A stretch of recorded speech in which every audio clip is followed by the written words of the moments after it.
Hello everybody, welcome back to another podcast. Only audio this week, I'll return next week with video, so stay tuned for that one. So, The Lion King opened last weekend. Let's see how that movie did at the box office.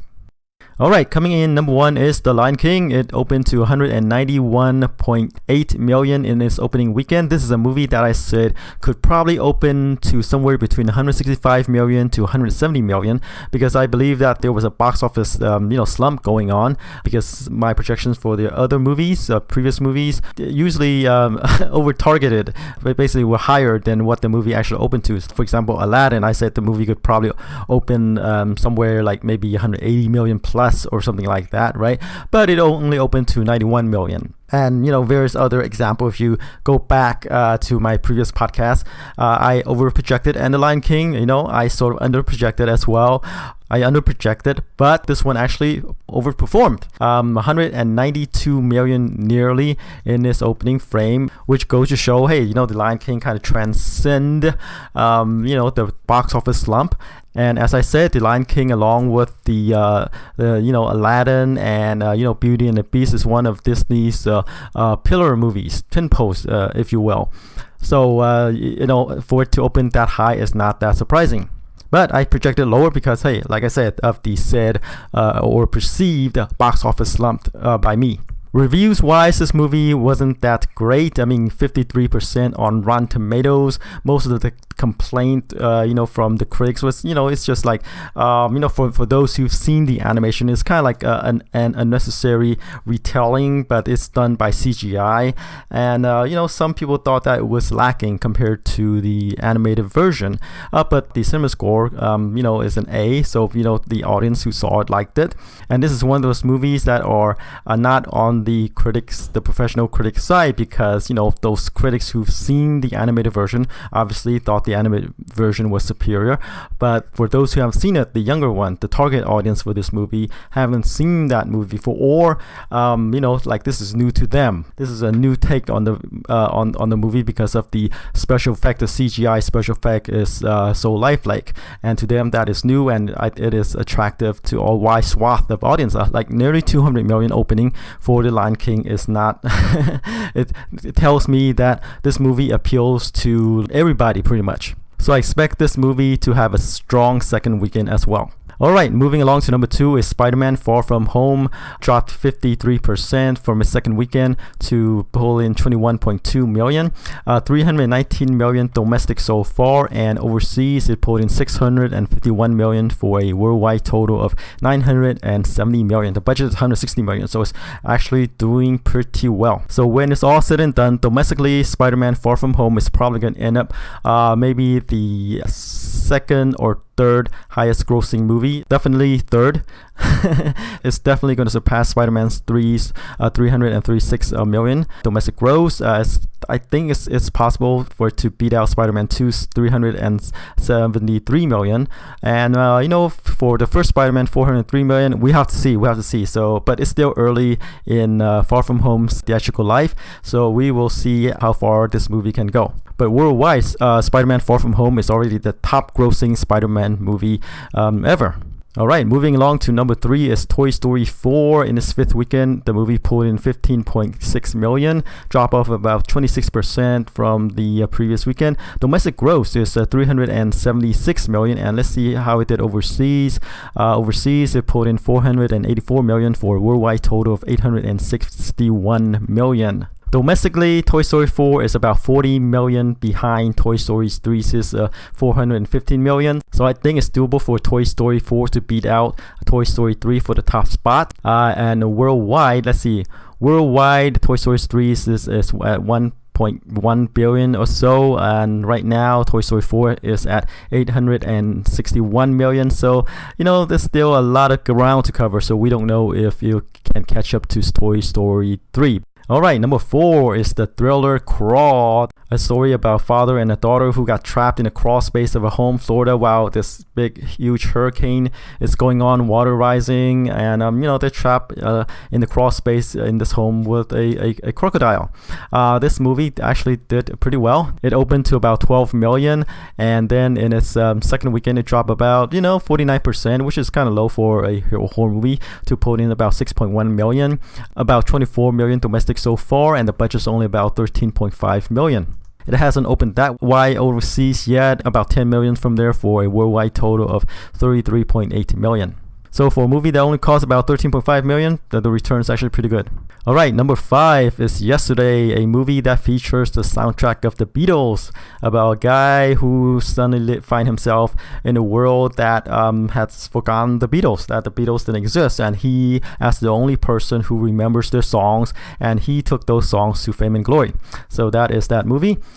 In its fourth weekend, it pulled in about 5 million, a 25% drop off from the previous weekend, and domestic gross is about 57 million. And overseas, it put in about 40.5 million for a worldwide total of 98 million. So nearing the 100 million barrier. The budget's only 26 million. So this is another one of those movies that took the songs and musics from a very famous band, musician, what have you, and is able to parlay that into huge box office, like Rocketman and Bohemian Rhapsody before it.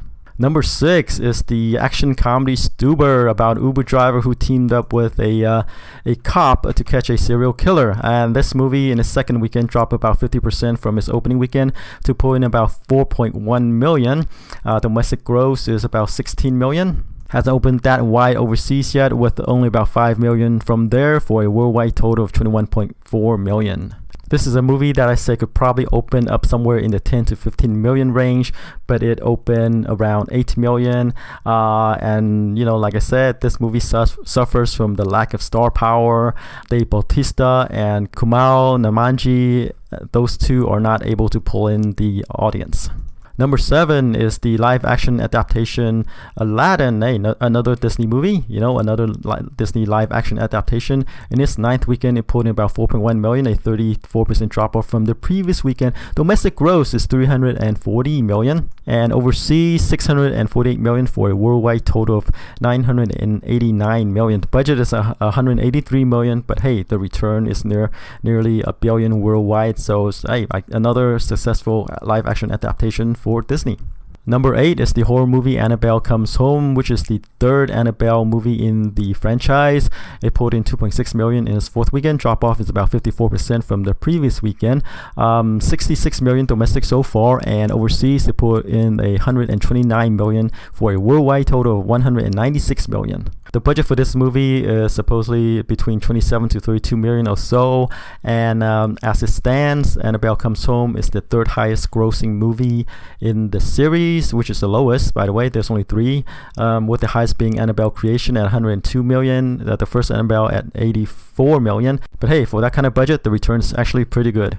Alright, number 9 is Midsommar, a thriller about a couple who went on to a retreat. Turns out to be a pagan cult, and with pagans, cults, there's like devil worshipping and all, right? So this is that movie. This in its third weekend, this movie dropped about 57% to pull in 1.6 million. Domestic gross is about 22 million so far, and hasn't opened overseas yet, but I'm not sure if it will. The box office potential for this movie is not high because, like I said, with the action comedy Stuber, that which opens at the same time frame, this movie suffers from the lack of star power. Alright, closing out the top 10 is The Secret Life of Pets 2, which pulled in 1.5 million in its seventh weekend, 52% drop off from the previous weekend. Domestic gross is 151 million, and let's see, overseas it pulled in 167 million for a worldwide total of 318 million.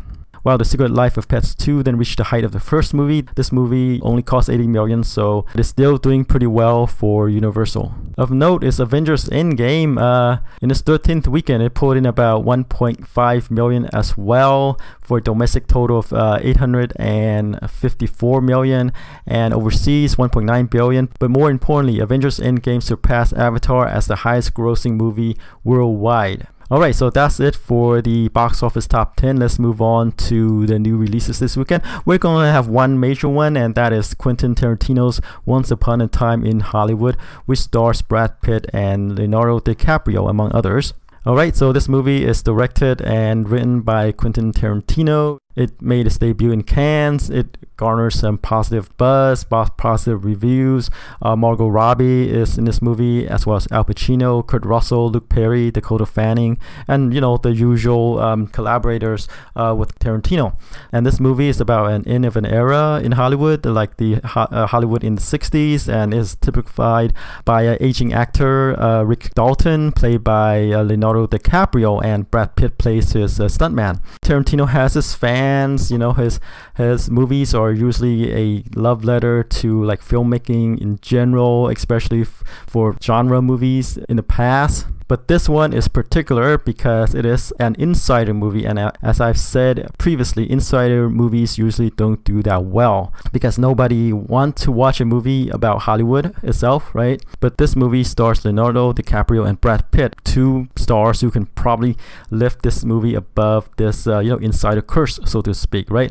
Brad Pitt collaborated with Tarantino in Inglourious Basterds. That movie opened to 38 million, 120 million domestically, and 321 million worldwide. And Leonardo DiCaprio worked with Tarantino in Django Unchained, which opened to 30 million, went on to gross 162 million domestically and 425 million worldwide. So these two movies, Inglourious Basterds and Django Unchained, are Tarantino's highest grossing movies to date, right? And the stars of those two movies are in this movie. But like I said again, this is an insider movie, so I don't know. There's kind of a push and pull dynamic here with insider movie pulling the movie down, whereas DiCaprio and Pitt could potentially lift the box office potential of this movie up. Reviews wise, right now it has a 92% on Rotten Tomatoes on the tomato meter. So this movie is doing well with critics. But we don't know if, like I said, we don't know if the general audience would want to come to watch an insider movie, especially one that is a period piece as well. As for the opening for this movie, I think Once Upon a Time in Hollywood could potentially open to somewhere between 25 to 30 million. I don't see it opening higher. Like I said, an insider movie, even though it does have Brad Pitt and DiCaprio. And while Tarantino's movies are well reviewed, it has its followings, right? But the general audience typically look for something more, I guess, more different, and it's not something that Tarantino delivers for them. Like I said, this is his movies are love letters to Hollywood, and the general audience are typically not into those kind of movies. Alright, so that's it for this week's podcast. Tune in next week to see how we did. Until then, take care. Bye bye.